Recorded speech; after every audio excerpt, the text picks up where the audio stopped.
좀 짜증나는 내용이라 저희가 숨겨놨는데 명태균 얘기 조금만 할까요? 오늘 선고가 있었는데 우려를 했죠. 지난번 우인성이 김건희 봐준 게 결국은 명태균과 소위 말하면 정자법, 여론조사, 대가성 뭐 이런 것 때문에 좀 불길한데 그랬죠. 연합뉴스. 공천대가 돈거래 의혹 명태균 무죄, 증거은닉 교사만 유죄. 왜요? 김영선 전 의원도 무죄, 재판부 돈거래 정치자금으로 볼 수 없어. 자, 이 김성한 평론가님 아까 막 열받아갖고 막 씩씩거리셨는데 우인성 판사 판단했던 논리랑 똑같은 거예요. 그죠. 풋을 해놨더라고요. 음, 근데 이해가 안 되는 게 그러면은 명태균은 김영선 의원실에서 뭘 했다는 거예요? 일을 확실히 근무를 했다며. 총괄본부장으로. 또 국회의원실에 총괄본부장 직함이 있다는 얘기 또 처음 들어봤어.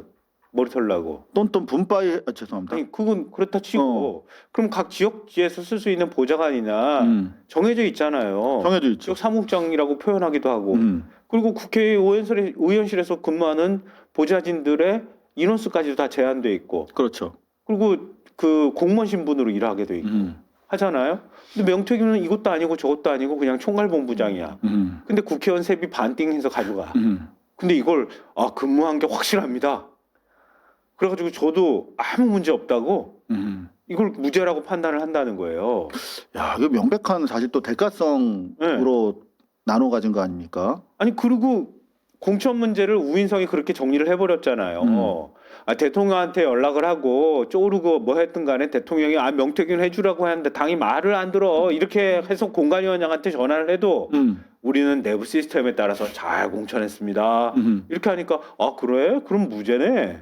야, 그 정말 그 온갖 진술들 텍스트가 정말 넘쳐나는데.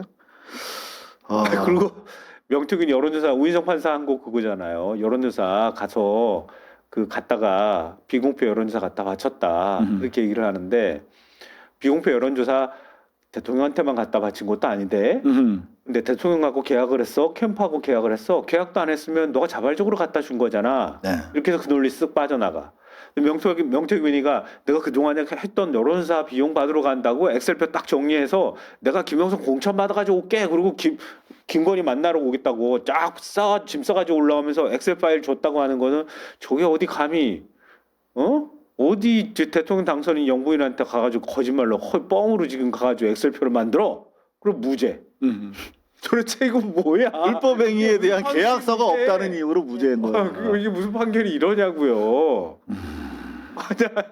그렇게 하고 난 다음에 오늘도 똑같이 판결을 그렇게 해버리는 거예요. 저는 사실은 지금 사법개혁에 대해서 아까 우리가 입법 부작위의 문제가 크다. 사실상 민주당의 태업 또는 파업에 준하는 부작위가 정말 심각하다라고 얘기했지만 이 사법개혁도 좀 빨리 좀 손을 쓸 수가 있었던 부분이긴 한데 애시당초 사실 뭐 계속 여러분들 그 우인성의 판결 파면은 계속되는데 오늘 또 이게 또 뒤늦게 문제가 되고 있더라고요. 유산 상속에 불만 90대 노모 때려 숨지게 한 형제의 집행유예. 90대 노모를 때려 숨지게 했는데 신고 있던 양말을 어머니 입에 넣고 얼굴을 누르는 등 폭행한 정말 인면수심의 폐륜 범죄입니다. 다른 자녀에게 준 거 돈 나한테 내놓으라고. 그런데 집행유예 때린 판사가 누구냐? 바로 형사 합의 27부 우인성 판사예요. 그러니까 파묘가 계속되고 있는 와중에도 이런 말도 안 되는 판결을 하고 있는데 자 이게 무슨 뭐 법 왜곡죄 수준 가지고 될 게 아니라 정말 이 토대부터 사법개혁해야 되는 거 아닌가. 실제로 오늘 저 말도 안 되는 판결한 주인공이 누구죠? 바로 김인택 부장판사. 요 공천대가 돈거래 의혹 명태균 김영선 모두 무죄 때린 선수가 누구라고? 김인택 판사, 뭐였죠? 면세점 팀장과 2차례 해외여행 확인. 명품 수수 의혹 김인택 부장판사. 이 기사 나왔어도 여전히 판결봉을 휘두르고 있는 그러니까 말이에요. 막스마라 아세요? 막스마라.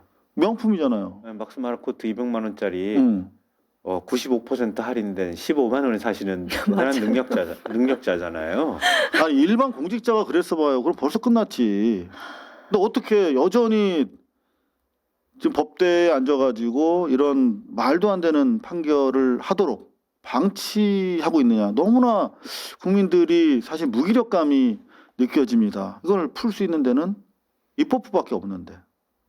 그럼 행정부에서 견제할 수는 없는 것이고 입법부밖에 없는데 너무나 무기력하다 하는 생각이 들어서 그냥 맨 뒤에 마지막 구다리로 박아놨는데 정말 다시 한번 생각하게 되네요.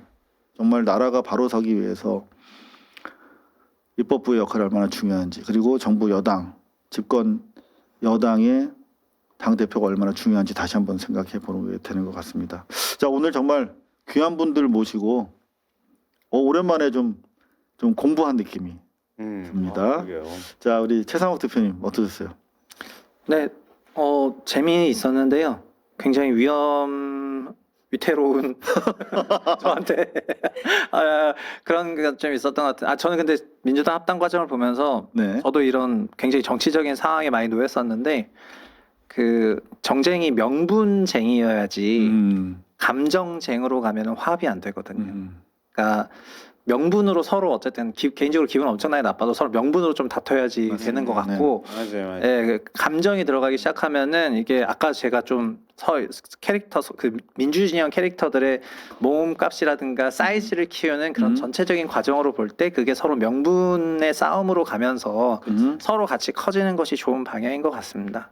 자 그러면 말씀하신 것처럼 합당 논의가 좀 구체적인 의제 형태로 과연 왜 그렇죠. 그리고 지금 지선을 앞두고 제기가 됐으니까 그럼 과연 지선에 도움이 되겠는가라고 하는 또 현실적 분석도 서로 이렇게 이야기 나누고 그 과정에서 또 명분에 대해서 과연 맞아요. 그럼 우리가 그 대통령이 평소 지론이라고 했듯이 같은 민주를 지향하는 정치 세력끼리의 통합이라고 하는 것이 또 갖고 있는 나름대로 명분이 있으니까 이런 것들을 좀 얘기를 하면 좋은데 근데 그 명분끼리 서로 얘기해야 되는데 뭐 누가 반대하고 뭐 그러니까 사실 절차도 명분이거든요. 그렇죠. 근데 절차도 명분이고 선거 전에 해야 되냐는 것도 명분이고 그다음에 선거 후에 하면 안 되냐는 것도 명분이고 대통령 역시 당이 지금 대통령을 충분히 도와주지 못하고 있다는 그런 인식을 비쳤기 때문에 그걸 도와줘야 된다는 그런 것도 다 명분인데 그런 명분들 속에서 서로 어쨌든 우선순위를 결정하는 그 미세한 싸움을 서로 하는 건데 그렇죠. 이제 그게 격화되면은 이제 감정이 드러나기 시작하면은 이제 말이 안 되기 시작하고 감정은 끝나고 나서도 잘 수습이 안 되거든요. 맞습니다. 한번 상해버려. 그리고 또 안 좋은 게 난 조국혁신당에서 뭐 이현주 의원에 대해서 너는 뭐 과거에 어땠고 뭐 또 이현주 의원 그런 게 옛날에 뭐 감정쟁인데. 근데 이렇게 예. 과거를 이현주 같은 경우는 뭐 저도 옛날에 싫어했어요. 그 뭐 행보를 자꾸 바꿔서 그런데 어찌됐든 간에 대통령이 발탁한 사람입니다. 이재명의 픽이에요. 맞아요. 그런데 거기다 대고 과거 운운하면서 얘기를 걸면 시비를 걸면 그 이재명에 대한 사실은 공격이란 말이에요. 그러니까 조국 과정에서 유시민 장관이 정성호 장관을 저렇게 막 후드로 때려버리면 그거는 대통령에 대한 공격이 되는 거예요. 사실은 그런 차원에서 봤을 때 너무나 감정적으로 치닫는 경향이 있다는 생각이 좀 들어서 안타깝네요. 네. 그러니까 지금 반대하는 사람은 반대 이유를 얘기하는데 그러니까 네. 통합하자는 사람은 왜 통합을 하자는지 말을 안 해. 정치인 대표 입으로 말한 적이 없어요. 우리가 함께 가야 될 대상이다. 이거 말고는 구체적으로 그건 이번 당위지, 지선에- 당이론적인 주장이지. 네, 이번 지선에 어떤 것들이 우리가 도움이 될지 통합을 했을 때 무엇이 우리한테 이득이 될지 근데 그런 얘기를 하면은 그냥 이거는 뭐 갈라치기 뭐 공격 세력이라고 해버리니까. 그러면 통합하겠다는 사람이 얘기해야지. 그러면 누가 얘기를 해 그거를? 통합 이유를 얘기를 할 거야 아니에요. 통합 이유를 얘기하지 않는 상태에서 통합하면 돼. 통합. 그래 우리 권리당원한테 물어보면 되지. 그냥 통합할 거야 안 할 거야 그거 결과론적인 것만 갑으로 투표하자는 건가요 지금? 지금 모양이 그렇게 되잖아요. 그 여론조사를 이런 식으로 하면 어떡해.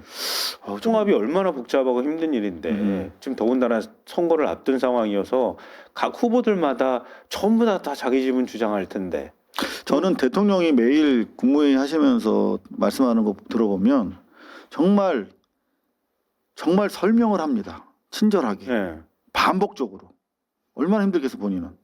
그래서 설명해주고 납득시켜야 되는 거거든요. 하물며 자기가 뽑은 자기 소위 말하는 수하들이기도 하잖아요. 그분들한테도 그런데 당이라고 하는 건 당 주권이라며 그러면 진짜 권리당원들한테 보고를 해야 되는 거야. 제가 이래서 요게 지금 지선 과정에서 이렇게 도움이 될 거라고 분석이 됐고 이런 팩트가 있기 때문에 이걸 추진을 뒤로 몰래 해왔습니다. 그런데 여러분들 이제 요러한 것들 중에 한번 검토해 보시고 토론해 보죠. 이렇게 다시 제안해야 되는 거 아니에요?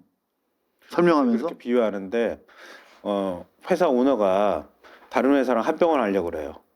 구조조정이 있을지도 모르고 뭐 한다고 그래서 직원들이 막 반발해. 합병한다고 자기가 말 꺼내놓고 난 다음에 그거는 우리 주총에서 결정할 거야. 그다음에 아무것도 안 해. 그러면 안 되지. 내가 왜 그걸 직원들한테 합병을 해야 되는지 설명하고 합병을 했을 때 어떤 이득이 있는지를 얘기를 해야 될 거 아니에요. 근데 하다못해 기업도 그렇게 해야 돼. 그럼 정당이면은 정당답게 그걸 해. 더민주적이어야지. 더 네. 그렇게 해야 되는 거예요. 근데 그런 얘기가 없잖아. 아, 더민주. 당명도 더민주인데. 덜 민주인 것 같습니다. 그러니까 길게 봤을 때 통합해야 됩니다. 동의. 뭐 그렇게 할 수 있죠. 그리고 나중에 우리가 대선까지 가기 위해서는 조국 혁신당하고 분열되지 말고 뭐 조국 대표든 누구든 더 나와서 더 선의 경쟁하면 되지 않겠습니까? 동의. 그렇게 할 수 있지. 근데 지금 가는 모양이 이렇게 모양이 가버리면 그러면 지금 그 정책의 대표가 어떤 의도를 갖고 있다고 자꾸 의심받고 의심하는 쪽에서 보니까 그럼 우리도 내세워야지. 그래서 김민석 총리 내세우고 김민석 총리하고 정청래 대표 구도가 되니 거기서 막 싸움이 막 감정적으로 막 벌어져. 대권 보고 가는 거냐? 막 그러고 거기다가 또 이제 합당해야 될 대상이 조국 혁신당이야. 조국 대표가 또 이제 참전해서 들어올 거 아니에요? 대권 만들기 대통령 후보 만들기네 이렇게 하면서 싸우잖아요. 근데 유시민 지금- 작가가 또 부추기고. 지금 석가래 썩는 줄 모르는 거야. 지금 이재명 정부가 성공을 해야 그것도 뭐 거기 가가지고 대선을 하냐 마니 이런 소리가 나오지. 이재명 대통령 뒤에서 뒷받침하면서 지금 성공해야 지방선거도 코앞에 있는 선거를 잘 치를 수 있죠. 지금 국민의힘이 저 지경이 되니까 우린 뭘 해도 괜찮다고 착각하면 안 된다는 거예요. 지금 이렇습니다. 지금 저희가 방송을 마쳐야 되는데 네. 합당 얘기만 나오면 이게 블랙홀이야. 네, 그냥. 죄송합니다. 제가 다시 꺼내가지고. 어쨌든 근데 왜 저는 다시 꺼내?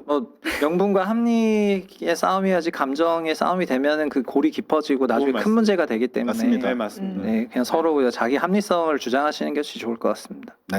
좋은 말씀입니다. 자, 김사원 다 토론 다 하셨죠? 네. 자, 우리 김지영 아나운서. 네, 뭐 욕심이든 명분이든 국회에 할 일을 하면서 챙겨갔으면 좋겠습니다. 제발.